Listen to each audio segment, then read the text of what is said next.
Hey guys, it's a Tuesday night. I've just been picking the kids up. Mum's taxi is a go-go.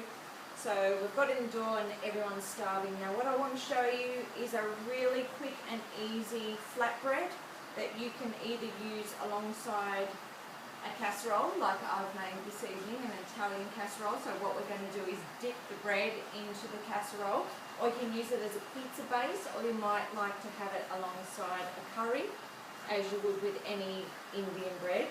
My beautiful son is filming tonight. Thank you, Ty. He's been at footy training, but he's got the gills. But that's okay. That's better than you crying, mate. So what we'll start off with is some flour, and we've got the yogurt, and we've got salt, and that's as simple as this one is. And like the last recipe I showed you that is quick and easy, this is as well. So don't be daunted, it's a no-brainer.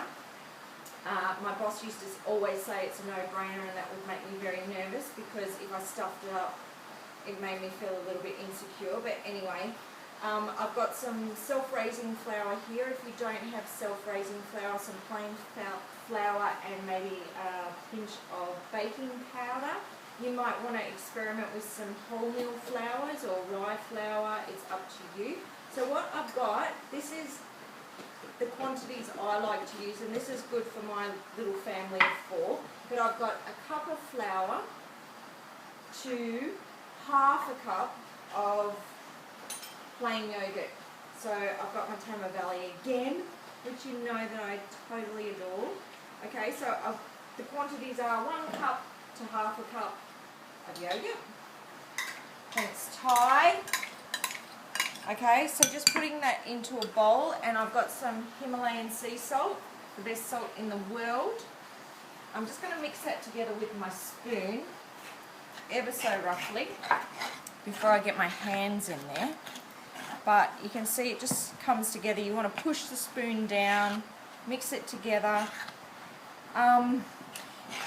You may like to add some added extras depending on the meal that you're having for the evening. So tonight we're having Italian, so I've added some Parmesan cheese. If you're having, say, Indian, you might add some cumin seeds or some coriander. I could even tonight add some basil to this, but it's pissing down rain out there and I'm not going out there quite at the moment. So I've mixed that together with a spoon, and all I want to do now is mix it with my hand. So you can see there, Ty.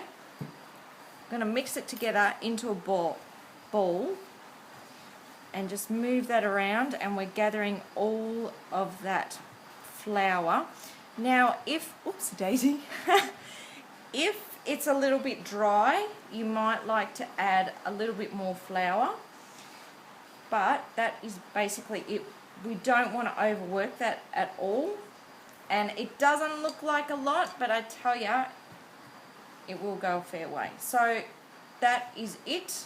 That's how much you want to mix that, and I would usually set that aside, time pending, for a good 10 minutes at least. And if you've got a little bit more time, yeah, maybe half an hour. So I will cover that with a tea towel, wet tea towel, or Glad wrap. So here's one I prepared earlier, and this one has the Parmesan cheese through it.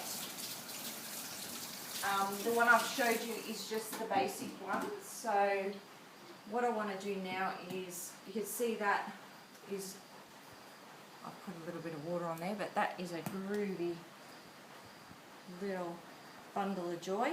So I'm just putting some flour down on my chopping board, and what I want to do is I want to quarter this. Now if you're making pizza bases, you might want to make it a little bit larger, so you might want to just go half, but I'm just going to show you one here to crack a lack because my son's starving, and I'm sure that my girls are as well, so the pressure's on.